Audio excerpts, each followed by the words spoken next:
Good afternoon, friends. Welcome to the knowledge session of the Digital Fifth. So we'll wait for a couple of more minutes for people joining. People have started joining in the session. So we'll just wait for 2 or 3 minutes and then we'll start the session.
Okay, guys, we'll get started. So meanwhile, people will keep on joining, but we'll get started. Again, warm welcome to all of you to the Digital Fifth webinar or knowledge sessions, which we are hosting with along with Chiratae Ventures, where we are going to explore about that how the Indian enterprise fintechs is evolving in the segment, and we'll talk about as we proceed into that subsequent slides. Broadly, so before that I get started, let me introduce myself and as well as my co-panelist Mandeep. So myself, Shashank Shekhar, I take care of the consulting at the Digital Fifth. I started with L&D, Fintech, and Wipro, and spent good amount of time into the banking software implementation. And I also has worked with the bank for quite a long time. So with that, I'll hand over to Mandeep for a quick introduction. Yeah, hi everyone. This is Mandeep over here. I look at early stage fintech investing at Chiratae Ventures. Prior to this, have been in financial services throughout my life, and looking forward to work with a lot of founders and industry incumbents as we move forward. Thanks, Mandeep. So, guys, in this next 30 to 45 minutes, we'll get into that. What are the driving factors which is shaping that enterprise fintech? And we'll try to touch upon that. What do you mean by enterprise fintech? Lots of the confusion comes, right? Then we'll try to get into the segmentation level of insights, like how the banking tech is evolving or how the lending tech is evolving, right? And we'll try to get more granular into each of the aspects and what kind of innovations are taking place. And also, we'll have the other co-panelists, Vaibhav Tambe, who is an entrepreneur himself, worked with a bank and was building an enterprise fintech in the escrow side of it. So he will share that his own thoughts and perspective. Just quick introduction about the Digital Fifth. We are fintech and digital finance consulting firm where we work with banks, NBFCs, the fintechs in helping them in the digital transformation, the digital product management, the growth strategies, the technologies and regulatory compliance side of it. We also organize the Bharat Fintech Summit. I'm sure many of you would have attended, which was just concluded on 7th or 8th of February, right? So that's broadly that we do. And Mandeep, I request if you can just quickly talk about the Chiratae Ventures. Sure. Nice to see you all again. Thanks for joining the webinar. Chiratae, in brief, is one of the largest and oldest homegrown domestic fund. We are in our 18th year of existence and manage more than $1.2 billion. We invest across sectors, so starting from fintech to consumer to health to SaaS, etc. And we generally do seed and series A/B checks, though we now have a growth series also. So we like to be with the founders from the very beginning when they are very young in terms of the stage of the startup, and continue the journey with them as they reach series C and beyond. Some of the companies that we have been investing in since years have been Myntra, Fibe, GetVantage, Policy Bazaar, Lenskart, GlobalBees, Healthify Me, etc. So we've been across sectors and have been in the industry for a very long time. Thanks, Mandeep. Thanks. So let's get into the topic itself directly, guys. And please feel free to put your questions in the question and session for me or Mandeep to get back to you. And as we proceed, we'll take a logical break in between to pick up the questions directly from you, and then we'll proceed. So we want to be more engaging because it's more like how this entire that banking software or the lending software market is evolving, right? So this report objective was, we'll get into more from the Mandeep, but primarily what to look at that, how this entire digital transformation, which is shaping that entire the banking and financial segment, how the software or the platforms are contributing to that, right? And it's from the legacy and incumbent players to moving into the newest players, how this entire the transformation shaping place. So that's where we wanted to get deeper into that. And also we try to look into some of the B2B segments, which is primarily as a more aligned solution, or the solutions cater to the business community, be it on the MSME segment, right? Either the lending or the neo banking. So focus was to look at that entire the software market or the platform market in across banking, lending, payments, regtech, wealthtech, as well as insurtech. I'll get into that. And if you go to the report, it's widely covered the entire the landscape, that who are the players, how the evolution has happened, what kind of innovations are taking place in each of the areas. So that's we try to look into that, and we also try to look into that granular details into each of the segments. So that's where that we looked at it. And one of the feedback was like also we got it from the industry leaders, where through the interactions that we try to get that how, especially the consumers as well as those who are building the platforms, right? So we wanted to get a deeper insight from industry, that how they see that entire that enterprise fintech moving forward, right? And lots of the insights into that, how this entire the Indian fintech and Indian digital ecosystem is evolving, where you can find some good information into that.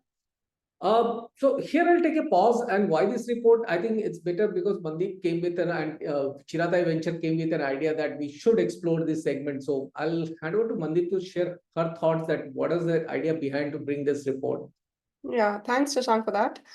So as you know, taking the cue from what Shashank was talking about, the idea from my perspective to deep dive into enterprise fintech is, we see, at least from a Chiratae perspective and from my perspective, we see a massive opportunity in the traditional incumbent space for technology-led disruption.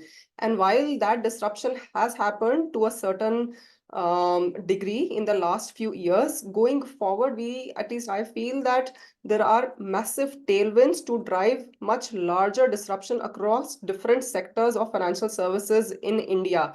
And I wanted to deep dive into some of these subsectors, explore what are the nature of opportunities which could come about, also share it with the ecosystem potential founding teams, and help them see where some of the opportunities that we are seeing over here, and incentivize the founders to build for those opportunities. And my ultimate goal, of course, is to partner with some of these founders as they build for the disruption that's taking place in incumbent financial services. And when I say incumbent financial services, I mean the traditional banking sector, traditional insurance sector, traditional wealth management sector, and so on and so forth.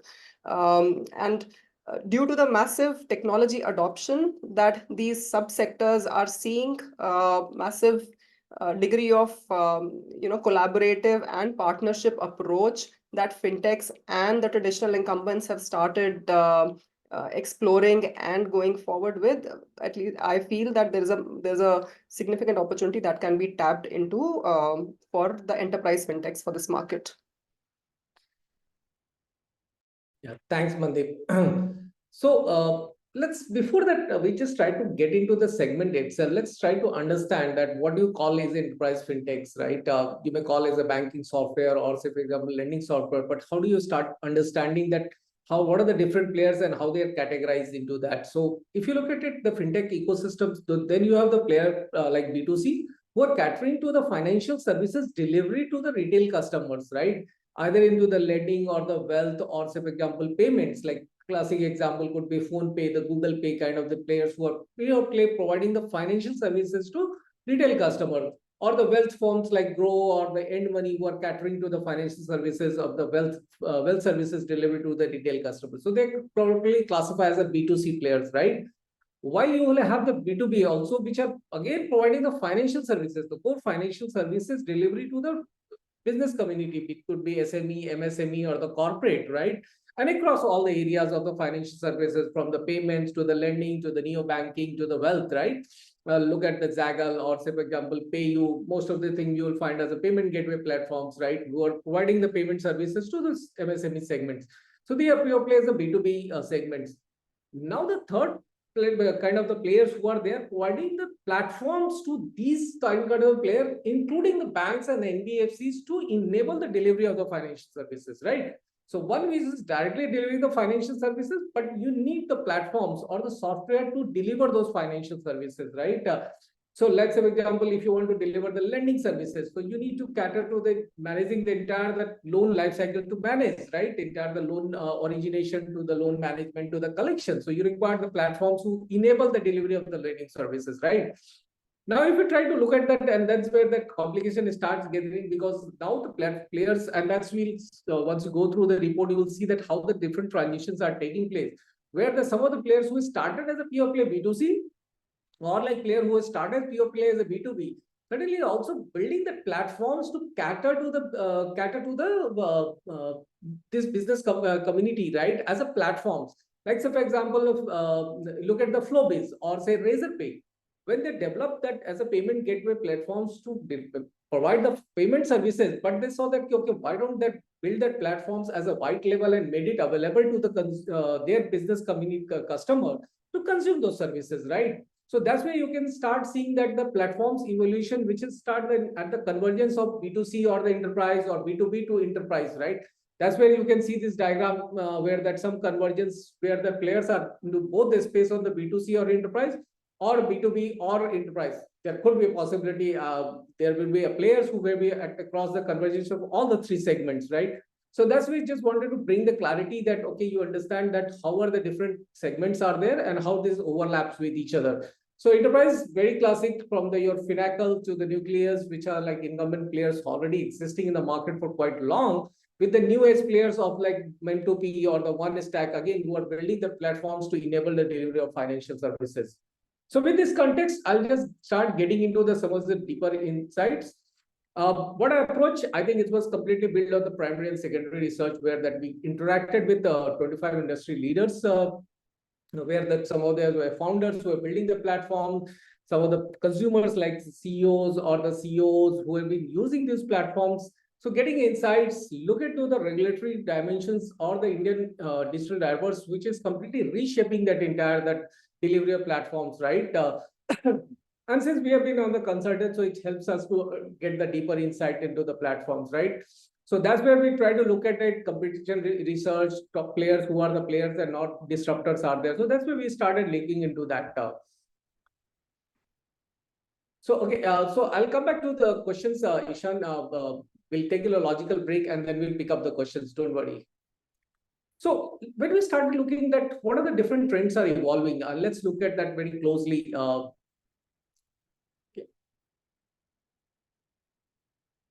Okay, so we look at the current, if you'll try to look at the market, pure play on the software side of it or the platform side, if it will be around 2.6 billion, approx, I'm talking about it, right? And which expected to grow at the 13 to 20 billion market by 2030. And there is a good reason behind it, because anyway, we know that digital transformation is taking place, right?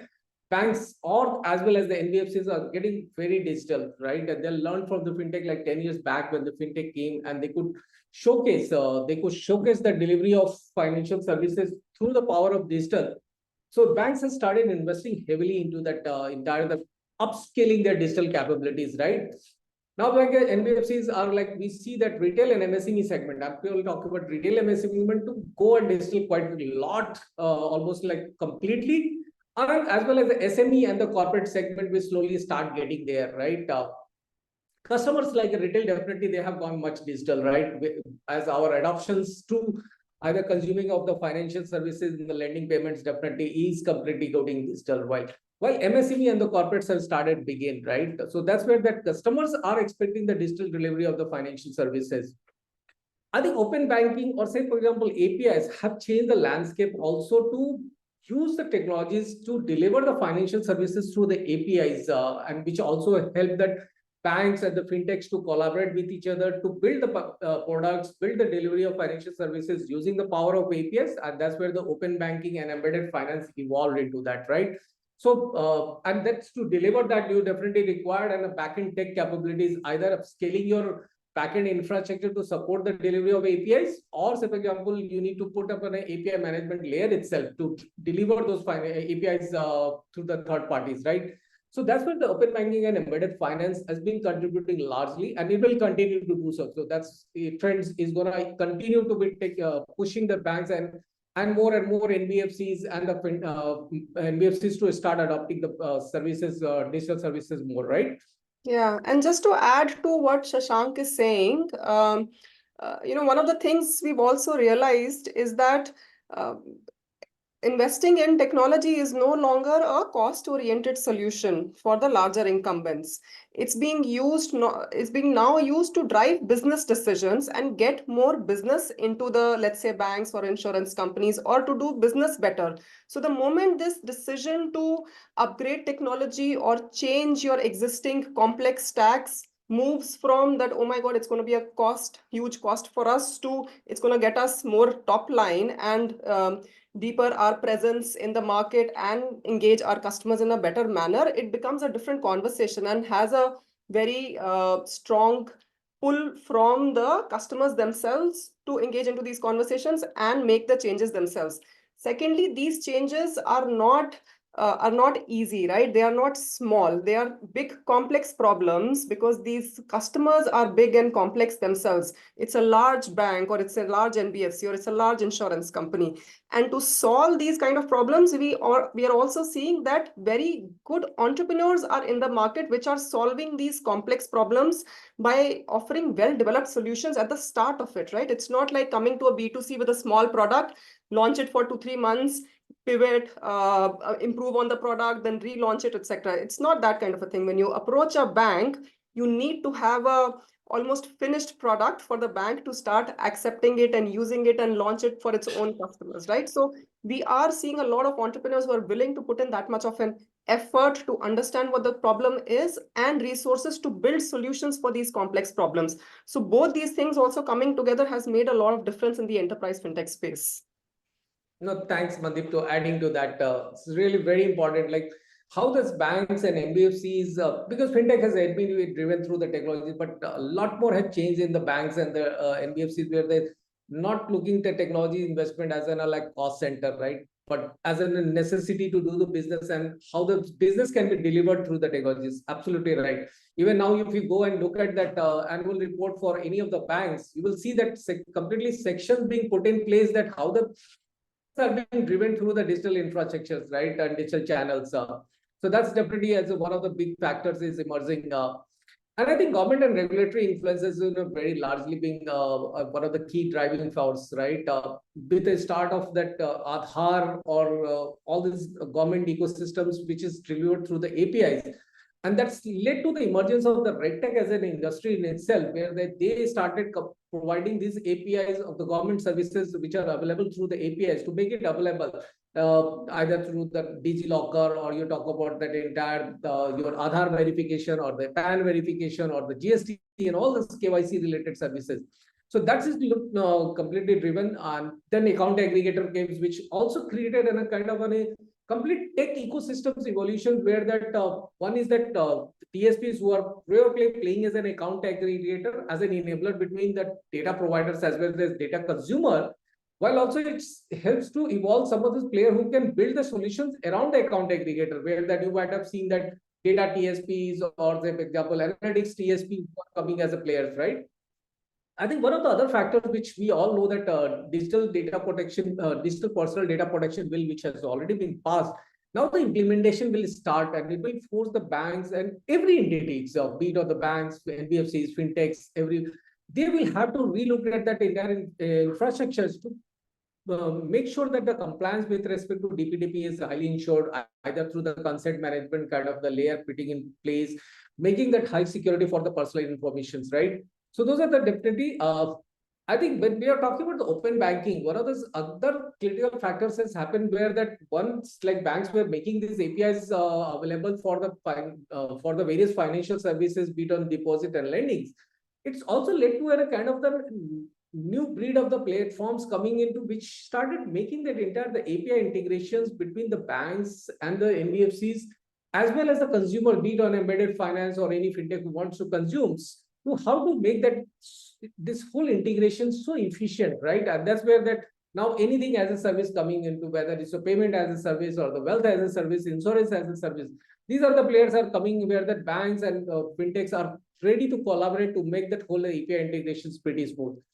And I think economic factors we've already spoken about. So Yeah, I'll just, sorry, Shashank, if you could just add to the previous slide, that regulatory point is so significant, right? Because it's not just that you need to follow regulations, and in recent times it's become even more prominent that it's not just you need to follow regulations, but it's becoming an industry in itself to offer those kind of solutions. That's one aspect of regulatory influence. The second is, I do believe that regulators also are influencing a lot of technology oriented decisions for these large incumbents.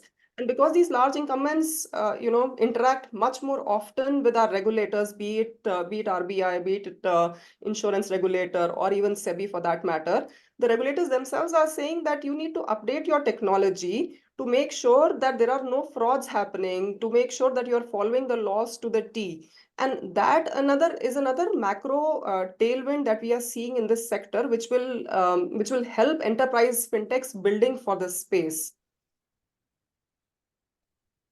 thanks, Mandeep. Thanks. So what has been focus areas, if you look at it, and from the each of the segments, look at some of the factors, and which already we have spoken about few of them. So definitely retail and MSME credit will go completely digital in the next. So that will demand to completely rescale your entire the digital infrastructure in the backend.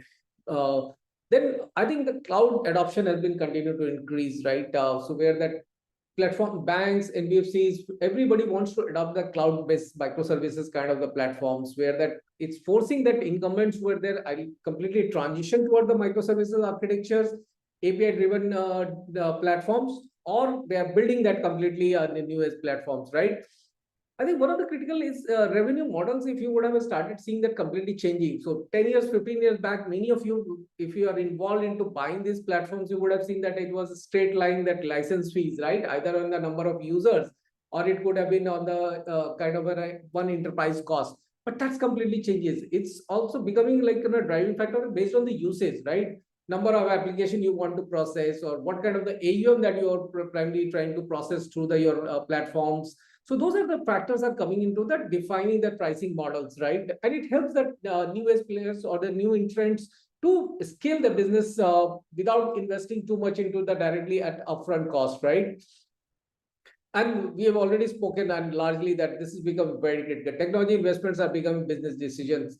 I tell you from my experience, when I'm working with lots of the banks, we are directly working with the business teams who are taking a call that, okay, we need to have that this kind of the digital platforms, we need to have this kind of the lending origination platforms, or like say, we need to engage with the co-lending platforms like that. So these are like becoming a business decision, and technologies are enabler, becoming the enabler to support those decisions, right?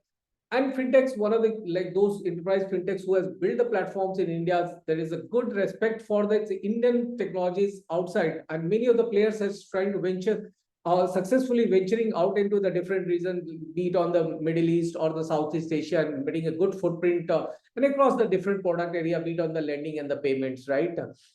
A few focus areas into some of these segments, like banks, we see that banks are working towards the dual core kind of the architecture, or trying to look into the replacement out of the CBS, or right, so that it's cater to the new expectation of the current delivery of the financial services, right?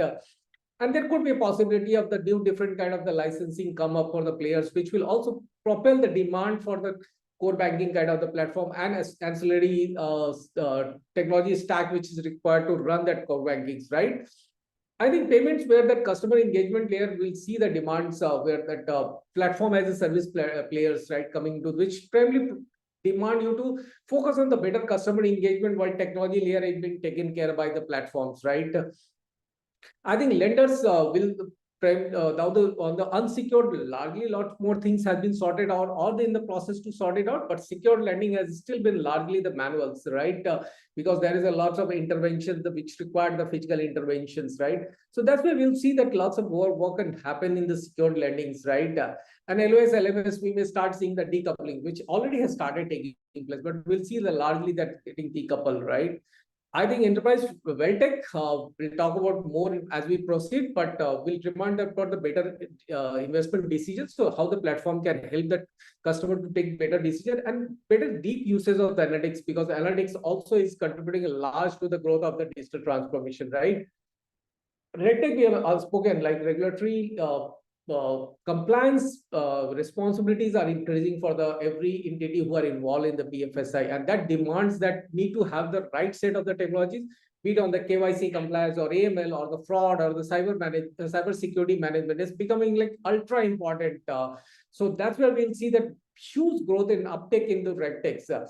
And now it's not only going to be limited to the banking or the NBFCs, those who are properly regulated, but it will expand to the participants who are working very closely with the regulated entities. And it could also be possibility that the fintechs and all these things also bring under the regulatory framework, which we already start seeing that like payment gateway and the payment aggregator, which has already brought under the licensing regime, right? So there could be a possibility that some kind of the licensing framework that will again put the pressure for these players to invest into technology to support the regulatory compliance, right? And insurance is again continue to grow because if you look at it, both wealth and insure, I think it's uptick for that growth, right? So now we'll go into deeper, but I'll take a pause and we'll see if we can pick up few questions which are there. I'll take a pause, and I think earlier Ishan was asking questions. And if it gets any question, please raise your hand and we'll pick up your questions. We'll enable the mic and you can ask question either to me or Mandeep. Ishan, you are there?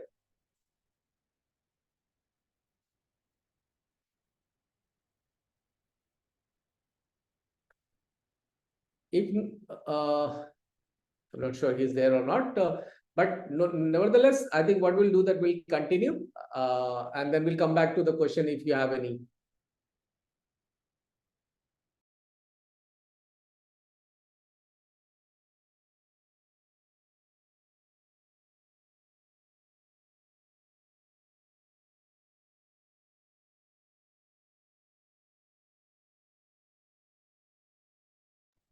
I think we have spoken about most of the growth drivers, so I'll directly jump into the subsegments. I think one point that we haven't highlighted, Shashank, which is where the cursor was right now, which is, you know, one of the big things about enterprise fintechs, which is very differentiated from the traditional retail fintechs that we see, is opportunity for taking your solutions worldwide. And though, you know, it's easier said than done that you can take your opportunity that you can take your solutions to, let's say, Southeast Asian countries or US countries. But that opportunity is there because similar to India, where Indian traditional financial services players are experiencing traditional relatively outdated stacks, and there is potential to update them or change them or build on top of them. There are very similar problems to be solved in other countries also, whether developed or developing countries. And if you've proven your solution in our country, just like it happens in enterprise SaaS products, whether for revenue generation or for sales enablement, etc., similar potential also, I believe, exists in enterprise fintech space, and that could potentially increase the TAM, the opportunity that you're looking at, the potential scale of your business to many fold of what it could traditionally be in India. So that's something definitely to be explored and thought about when you're thinking about building in this space. Thanks, Mandeep. And I think before we continue, there is a question from Raf Sethia. So very interesting, right? How is the tech adoption looking for NBFCs and around 10,000 odd NBFCs? So very rightly put it. If you look at the NBFCs, the way after the scale-based categorization has happened, so the top and the upper layer and the middle layer as well as your bottom layer, right? I think upper layer where that 11 to 12 NBFCs lying, most of them may be having a good tech investment, right? While on the, if you look at the middle layer, which is 1,000 crore plus kind of the AUM we are managing, everybody is trying to put some good kind of the infrastructures in place, adopting the LOS or ready to invest into LOS, LMS capabilities. Challenge happens at the bottom layer, right? Because their AUM books may not be much bigger to support that, but many of them are trying to at least put some digital infrastructure in form of the LOS, building the digital journeys, using that some of this KYC solution providers and all these things. Many of these small NBFCs are now looking to work very closely with the large NBFCs and the banks for the co-lending capabilities. So they may not be directly investing, but into the core platforms capabilities, but they may be partnering with some of these co-lending players, right? So that they can use the technologies to support their co-lending business model. So yes, that's where the things are moving. I think, Ishan, I'll avoid this question because that's very different perspective. May not be contextual to this, but we can definitely take it offline, right? Thanks. Just for issues, yeah. Okay, so we have already spoken about some of the driving factors. Like Mandeep said, that there is a growing interest from the investors into these segments. People are willing to take look into that prospects, which is promising, right? In terms of that areas, fintech definitely is a growth accelerator, and enterprise fintech is there that enabler to the whole of the process.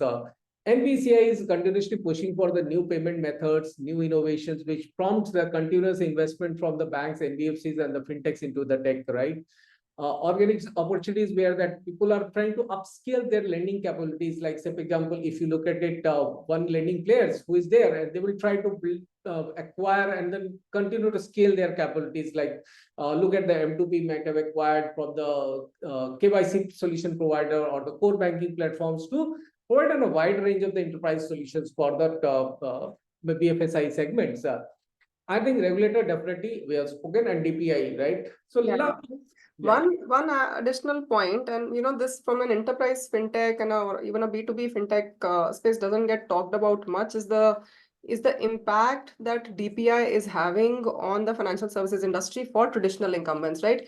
We always think of, there is UPI, so it's more retail focused, it's more B2C focused, and more retail oriented fintechs can build on top of it. But the second order impact of driving these great initiatives which impact the masses in the country is that people start expecting better digital solutions, better customer experiences from the traditional incumbents also, right? So the pressure to improve your strategy for customer interaction, for customer onboarding, for the kind of regular statements you give, whether to corporates or to retail, whether it's a bank, insurance company, etc., gets that pressure definitely builds up, and that's the second order impact which NPCI and the other digital public infrastructure players in the country are driving for the traditional industry. And that's why we expect that the bigger this movement of better UPI adoption, better ONDC adoption, better AA adoption, the more massive an impact it will be on the traditional incumbents to upgrade their technology to service their consumer base, whether on the corporate side or on the retail side. Thanks, Mandeep. So let's quickly just touch upon some of the segments. So banking tech is the major areas in the whole of the enterprise tech, which involves some of these leading platforms like core banking system. You'll have digital banking platforms where that providing that omni-channel capabilities, right? The treasury again is around one major investment from the banks, which is required. They need to have the technology platforms, right? But while these are some of these core platforms, but new is like CRM investment is continuing to increase. So lots of the CRM players are emerging, the trade finance. Now the new area which is emerging out of this whole banking tech, if you look at the banking as a service, where that, as I was talking about, that everything as a service, where some of these enablers are putting that banking services APIs as a platform and aggregator and making it available for any third party to consume. And they work in conjunction with the bank's partners, right? And similarly, the account aggregator and TSP, which has again emerged after that account aggregator coming into the existence. And this has a huge area because that's where the major investment from the BFSI banks or the NBFC comes into the picture, right? I think lots of the legacy or that platforms evolution will happen to cater to the newer services. Digital push is continuing to increase, right? I'll talk about some of these more trends. Like one is that definitely I think fintech partnership is continuing to put pressure for the banks and everybody to completely rescale their infrastructure in the back end, right? I think digital banking is continuing to change, right? If you look at it, the 5 or 6 years back, mobile banking was a kind of only the channels for the servicing for the banks, right? Now with the emergence of fintechs, which primarily these fintechs can acquire the customer also through the apps, right? And continue to provide the services and build a better customer engagement. And that transition has also started seeing in the banking segments, where that you can see that like platforms like iMobile Pay, SBI Yono, or say, for example, Axis platforms. These are like becoming a pure play digital banking platform itself, right? Which is used as a growth engine as well as a servicing engine. So more and more banks will try to put lots more investment into the carve out the pure play positioning of their mobile banking as a digital banking platform, which can be used for the acquisitions, the servicing, the cross sell, and everything, right? We spoke about the dual core because look at the kind of the volume pressures are continue to increase because of the UPI demand in the personal loans or retail loans kind of thing. The ticket size of that product delivery is coming down, right? And that's continued to put lots of the pressure on the back end. So bank, and not only the CBS, but it could be the payment infrastructure, it could be a lending infrastructure. And banks will try to look at that. How do we create an alternate core platforms and manage that entire the backend, the reconciliation, the generalizers in a uniform way, right? So that's where that it will demand for the more and more investment to happen. Because I know that from the practice also some of the banks have started putting the dual UPI switch kind of the infrastructure, right? Then I think while the large banks have been continuously continue to scale their digital infrastructure and the technology infrastructure using this enterprise fintech, I think now the more the traction is happening on the mid and small size of the small finance banks, right? So that's where that more and the transition will take place. And because of the RBI is also getting very open on the adoption of the cloud, so some of these enterprise fintechs are available as the SaaS platforms, right? Be it on the RegTech side of it, be it on payments. And banks are finding it very comfortable to go for the cloud-based services. So that will propel the demand, and we see that that adoption of some of these cloud-based platforms are continue to increase. And the data is definitely becoming a core to the whole of the digital transformation, where that banks will continue to invest into the analytical capabilities, right? So that's where that you will see lots more of the banking tech opportunities. I think then other major segment, if you look at it, which is apart from the payments also, the entire the landscape changing in the lending side of it.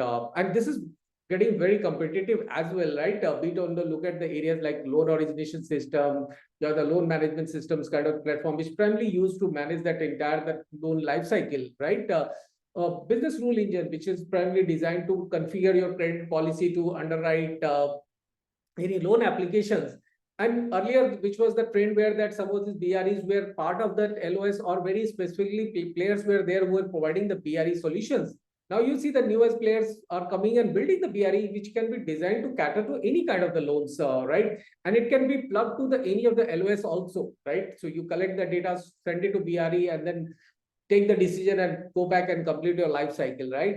So these are the three players anyway emerging. And now that lending as a service, when I say I'll also add that co-lending into that. Now the co-lending itself has emerged as platform areas on its own, right? Where that UB or the Knight Fintechs are emerging, while the lending as a services where that, again, very similar to banking as a services, where that you are aggregating that lending APIs to facilitate the entire the loan origination to the underwriting, the KYC and the dispersal, whole things you can manage, which again, they work with the backend with the lenders, pull up those all the APIs, combine it and make these APIs available for anybody who wants to start the lending services, right? And the debt collection platforms, right? Some of these elements are there. So that's where definitely continue to look at the, yeah. Lending, we always keep talking about lending as a big opportunity, and credit is so underpenetrated in the country. Even though some on the consumer side, especially on the small loan side and the credit card side, there has been some significant penetration by the new age fintechs, but that's primarily been on the B2C side. On the enterprise fintech side, on the B2B side, we still are awaiting to see significant penetration. And from our perspective, we expect that a lot of movement is going to happen in these two subsectors going forward, and not just in terms of MSMEs or SMEs or even corporates getting loaned faster, but the entire experience, right, from origination of these loans to underwriting to servicing of these loans, and then of course to debt collection, to collection platforms. The entire journey of lending is expected to see a massive change thanks to enterprise fintechs building for this space. And we're very excited about that. Some of the things are mentioned over here in the slide about the specific opportunities we are talking about. But in general, as Shashank was saying earlier, lending as a service, and it flows from the anything as a service that we are talking about in the report, right? In general, given the collaboration and the partnership approach between fintechs and traditional incumbents, anything as a service is becoming more and more prominent every day, and lending as a service is going to be a part of that. But co-lending, we expect to drive a big chunk of the business, and it's already driving a large chunk of the business on the consumer lending side. We do expect that even on the MSME, SME lending side and on the secured lending side, it's going to start becoming bigger and better. Also, traditionally, we've seen the incumbents having a very branch-led model. And while the branch-led model, I do believe, will continue to exist, but the transformation within the branches to make the experience much better for the customers. And you come to the branches only if, there is significant need to talk to somebody. But a lot of that interaction is expected to move online, to move digital.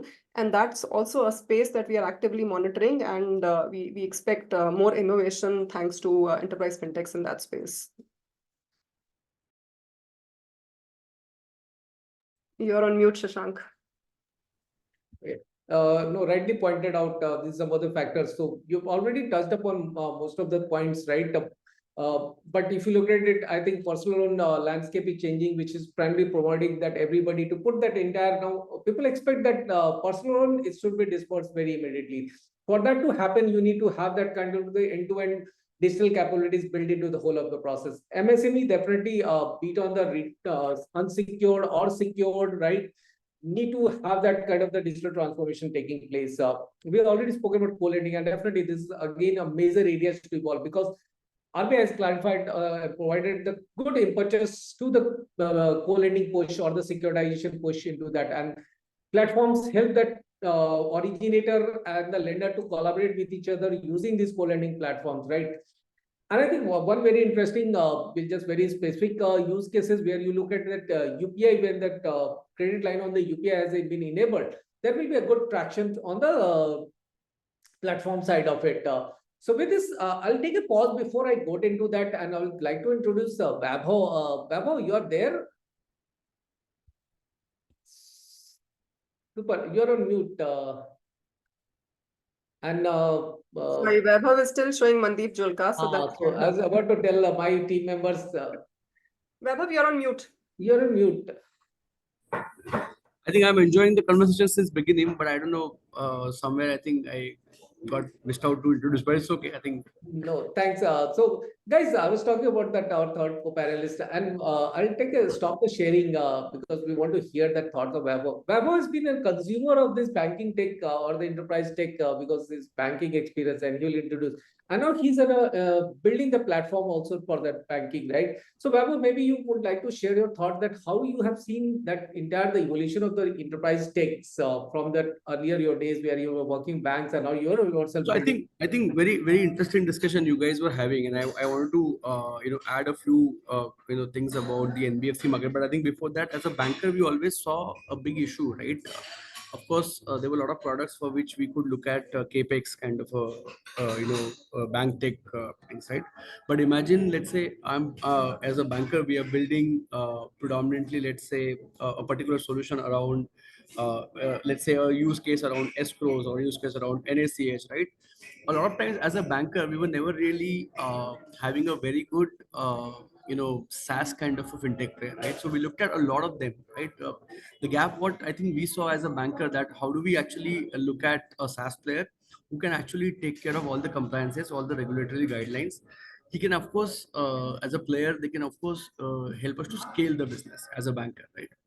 And I think our typical answers used to be the big tech, right? But big tech, of course, were preferring capex model, right? TCS or maybe Wipro or Persistent of the world, right? I think on all my banking roles and be it State Bank of India, be it IndusInd Bank, we saw that gap again and again, right? And I think that's why probably we ourselves thought that how can we solve that problem for the industry? And I think as an entrepreneur, of course, we picked up a lot of segments which were related to enterprise software. And initially, we solved the problem for banks. We started building stack for banks, and now, of course, we are building, the complete transaction banking, or let's say cash flow based lending stack for the NBFC ecosystem. So I think what has happened now is instead of let's say keeping there was always a thought that can we open the APIs for the ecosystem as a open banking ecosystem, and globally we have seen PSD2 or open banking initiatives actually transforming the fintechs over there. Like somewhere in India that happened in B2C, but B2B actually we did not see too many use cases, right? And I think that's what this report probably brings out a lot of gaps, right? There are a lot of gaps which are open to be resolved by the fintech ecosystem. A lot of current bankers or a lot of current set of entrepreneurs can pivot and build things. And I think let me talk about the report a bit, right?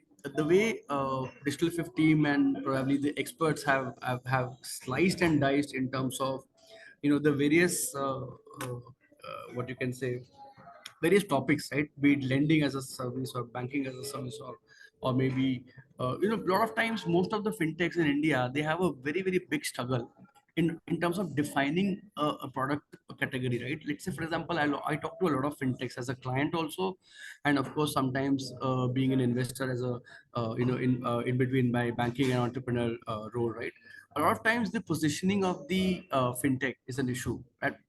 A lot of times we ask them a party ho ya broker. That's my favorite thing what we ask, right? Now this report actually helps you to define yourself, whether you are building a bank tech, whether you're building a lending tech, whether you're building a, let's say, plain vanilla service layer, right? I think initially, of course, I was only involved in some part of the research with Shashank and his team, but I think somewhere when I saw the report, and I of course have a hard copy of it and soft copy, I've given it to a couple of entrepreneurs which are kind of taking inputs from us, right? So I think it's a very hands-on report. I think we should do more of these sessions probably next let's say few weeks, and then kind of be the evangelist for enterprise fintech. I think it's a phenomenal work, and congrats to Mandeep and the entire team, and then of course Shashank and Digital team. And sorry for missing out some more conversation from my side. I was on mute. I wanted to intervene, but I thought let the flow go on. No, thanks, Vaibhav. Thanks for putting that perspective behind the report. But how do you see that industry can beat on the, because report is available and for any kind of the stakeholder, be it on the banks who are into the decision maker, or say, for example, the fintech startups, investor. How do you say that the industry can benefit it from the report, right? I think I'll tell you, as a entrepreneur for last 1 year, and believe me, some of the fintechs or some of the experts may give you other opinion, but I'm going to tell you, like we work with 40 banks today. Every bank wants to partner with fintech. Everybody wants to actually look at how can they scale their business. So idea is not that they want customers, right? They want very, very strong scale in terms of business, right? So this report, as I mentioned, the first way of benefiting this is of course clearly coming out to the entrepreneurs, right? And why only fintech, right? Imagine a startup which is not a fintech, but let's say edtech, or let's say a prop tech company, even they want to do lending, right? Even they want to consume banking APIs, even they want payment gateway APIs, right? So of course the ecosystem where startups can of course get immensely benefit, because these startups, of course, they have their own problems to solve. Let's say D2C ecosystem, they have their own problems to solve. Now when they look at this report, they know that somebody like GetVantage is there who can solve their problem, or maybe somebody like Vayana or somebody like right? So, of course, for the entire startup ecosystem here. Now, coming back to the banks, which I was talking about, right? I think because we work with 40 banks, and including the likes of IDBI Bank, or even PSU banks, or MNC banks, or private sector banks, old age private sector bank like Karnataka Bank, or maybe Federal Bank. Everybody has a single focus right now. How can we partner with which fintechs, and how can we scale the business? Now over there, this report clearly defines in which area which startups could be looked at. Of course, you cannot include hundreds of the name in each of the area, but I think the way your analyst and your both teams have done a phenomenal job at least creating a general category, so that the departments will know, look, if I am a transaction banking, look at the cash management thing. If I am a the retail lending department, I can look at this department.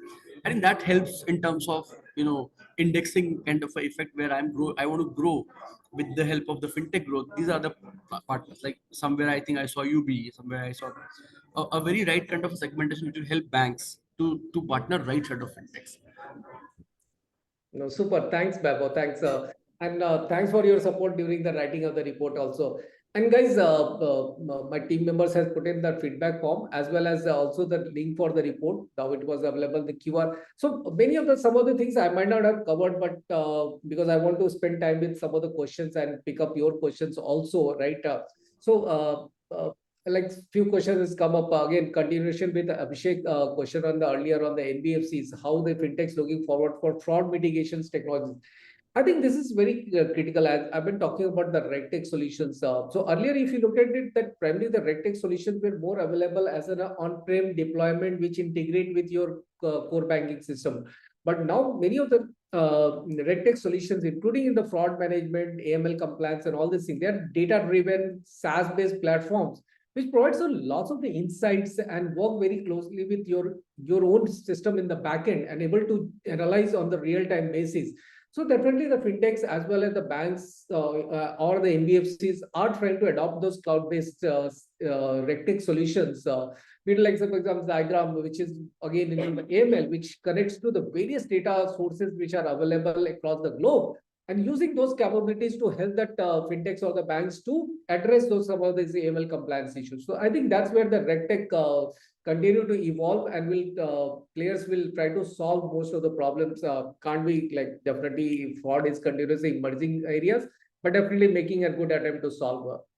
Yeah, and fraud is going to be one of the biggest challenges as more, and digital fraud for that matter is going to be one of the biggest challenges as more digital transactions take place, right? Because that human touch and human intervention is going to reduce, which could be a good thing also, because there's a lot of, and the next question talks a little bit about it, about human intervention not being used in the right sense. But like we have one of our companies which has it's a fintech company which has its own in-house fraud developed technology honed over the last 7 years, where it started where it actually worked with NPCI to pinpoint locations in Jamtar where most of the frauds were happening. So they worked with the regulators themselves to help them identify the location, precise GPS coordinates as to where that fraud level was happening. And for their own lending practices, the finesse of their technology is such that if two people apply from the same device, they can identify that two different people are applying from the same device. Or if the same person applies and they use facial recognition technology to understand whether previous bank statements were inputted by this, and now a different bank statement is being inputted by the same kind of a customer, right? So the nature of fraud detection has to improve by has to be of a very high standard for anything digital, whether it is payments, whether it is lending. And I'm not even talking about insurance right now, right? Because insurance, we do see a lot of frauds happening. So I think we've just touched the tip of an iceberg, and most of the organizations, honestly, I think are right now focusing on fraud in-house. And we are not seeing a lot of enterprise fintechs developing solutions for fraud prevention, because again, this is to a certain extent historically has been seen as a cost center for organizations, where organizations don't particularly invest a lot. But I think that's going to change massively over the next few years, as push from the regulators also starts increasing, that you need to mitigate fraud at the source, and digital transactions keep on increasing the way they are increasing now. Thanks, Mandeep. And I think next question is coming for you. So that's primarily on the B2B lending side. How do you see Oken playing its role, right? Yeah. If you can just, No, that's yeah. Very interesting question. And, Oken is more about enablement of digital lending to make it easier for institutions, whether it's banks or NBFCs, to simplify their digital lending practices.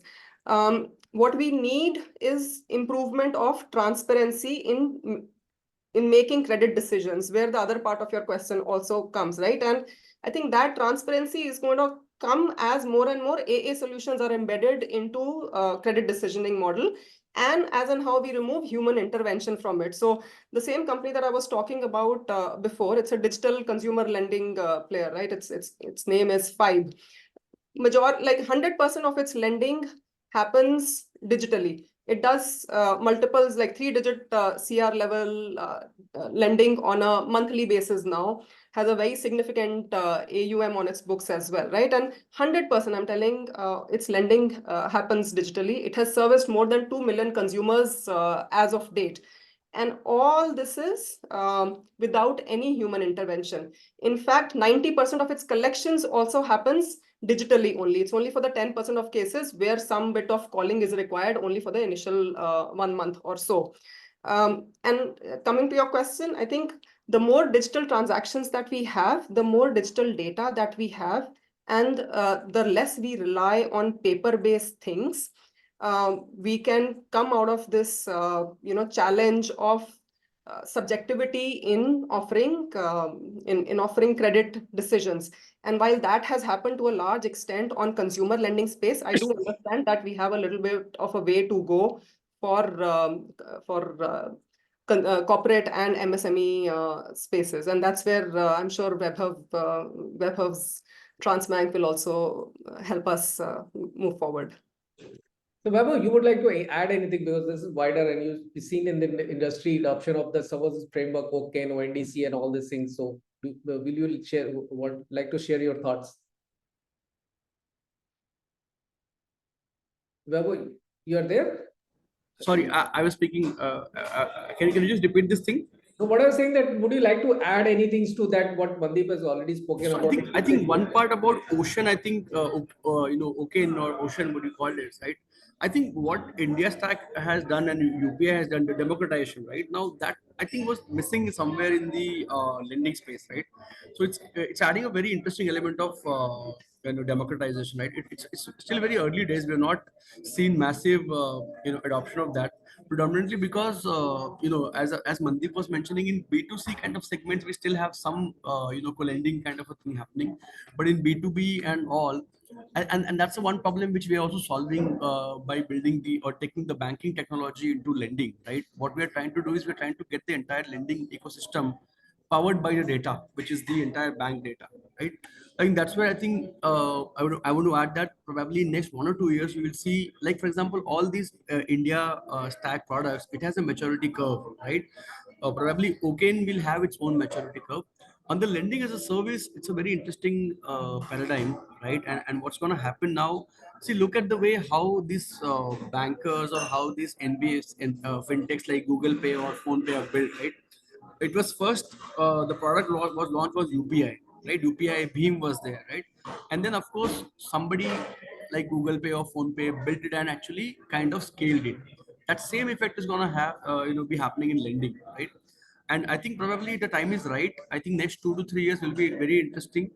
The idea over here is who can access the, or you can actually access the entire sacrosanct data of your collections, of your disbursements, of your entire flow based journey, because that's what I think ultimately is the missing link in the entire lending cycle. For instance, rest I think the report covers most of the other points. Yeah. So, guys, we are into the last leg. In case if any questions are there, please raise your hands and we can pick up directly the questions. While one question has come from Karthik, I'll pick it up. Meanwhile, request you all to share your feedback. The link has already been put in the chat, and as well as the link for the report. So I think, Karthik, and this is like one or two last question that we'll pick it up, where that co-lending between the banks and fintech has been seen traction, and absolutely right. But there are still challenges and regulation processes and tech integration. What stage of the evolution do you think the co-lending in India is? So I think I'll try to take a point on it, and then Vaibhav and Mandeep, you can add into that. I think co-lending definitely is growing, right? So if you look at it, it's been like 2 years back, it was like some 6,000 crore. Now last year 25,000 crore, and it's this year is expected to touch upon 1 lakh crore kind of a volume, right? And many of the lenders as well as the originators are looking for the opportunity to work together on the co-lending, right? Shashank, we had a very interesting conversation around I think 2 months ago on co-lending, right? Yes, Around yes, I the detailed part remember. of co-lending. I Yes, think this question probably I'll try and type the answer, or maybe Karthik, no, you you can can, maybe reach you out can to me just talk about separately. it. Maybe you can just talk about it, Vaibhav. Sorry. Maybe you can just talk about that. How this So, co-lending see, impact is. see, Yeah. the point is co-lending is such a beautiful product, but it's not able to scale, right? But predominantly, the issue is, imagine co-lending is not only kind of a risk underwriting, right? It's also taking the entire lending journey, and the lending journey is not only underwriting, right? Underwriting is only one part of it, right? So we have to, of course, onboard the customer. You have to also look at how the banking is going to happen. You also have to look at how the collections are going to happen, right? So I think tip of the iceberg or scratching the surface, whatever is the technology, we are there in co-lending, right? Co-lending is gonna be increasing multiple, right? So your question is, at what stage of evolution do you think co-lending has India at? It's probably scratching the surface. We are way too early, and we've been talking about co-lending for last 2 years as a fintech, and then prior to that 1 year as a banker. I don't think we are there from a tipping point of view also. We have so many other things to do in this case. It's a very exciting space. Yeah, I completely echo Vaibhav's viewpoint. I think we are at a tip of the iceberg, and co-lending has mostly touched consumer lending right now. It's not even reached corporate lending or MSME lending, and that's where I think a much bigger scope of co-lending going the scaled way could be there. And one of the reasons why this is because it's a regulatory best way of everybody working together with defined guidelines on FLDG, etc. Yes, there are teething issues, as there are teething issues with everybody. Every new thing you put into place, there are going to be challenges, and then back and forth between how to do this, how to do that. I think it's going to take a couple of more years for things to settle down, technology to fix some of I these will also add, problems. Mandeep, if that a lot of times as a banker for us, co-lending was very well defined as a lending where there are two regulated entities, right? That's one is, let's say, IndusInd Bank, and second is, let's say, SBFC or Reliance Commercial Finance. Yeah. Now, when I speak to these fintechs, right, for them, any place where there are more than 2 or 3 entities sourcing, originating, it could be fintech to, let's say, NBFC. So the segment definition, what Karthik is trying to mention and what the ecosystem is defining, is a lender, and the second guy could be a regulated entity or a fintech or edtech or proptech, somebody like e-commerce player like Flipkart, somebody like Amazon Pay. So the definition has actually expanded so much that I think probably some more regulations are going to be there in this space. Regulate RE to RE, where there's Salem 1 and Salem 2 model, it's more or less sorted.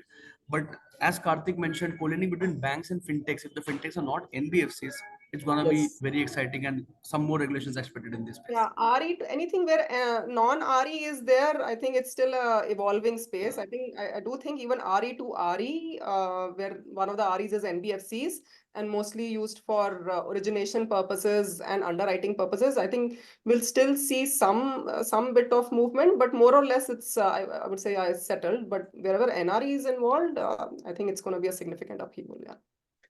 No, super. I think it's been a super interactions. And thanks, Mandeep and Vaibhav. Guys, you can go and find the reports on the website, either of the Digital Fifth or the Chiratae. We'll be happy to pick up your feedback on the reports. Definitely, it always helps us to continue to improve. But thanks, Mandeep, and thanks, Vaibhav, for taking our time and participating in the discussions. Thank you. All the best. And thank you all. Thank you for taking our time and listening to us. Yeah, Thank you. thanks, Shashank. Thanks, Vaibhav. Lovely Thank interacting you. with you again. And Yes. thanks everyone for participating. Would love to get your feedback on the report. Please do share it. We'll try to improve the next time. Thank you. Thank you, guys.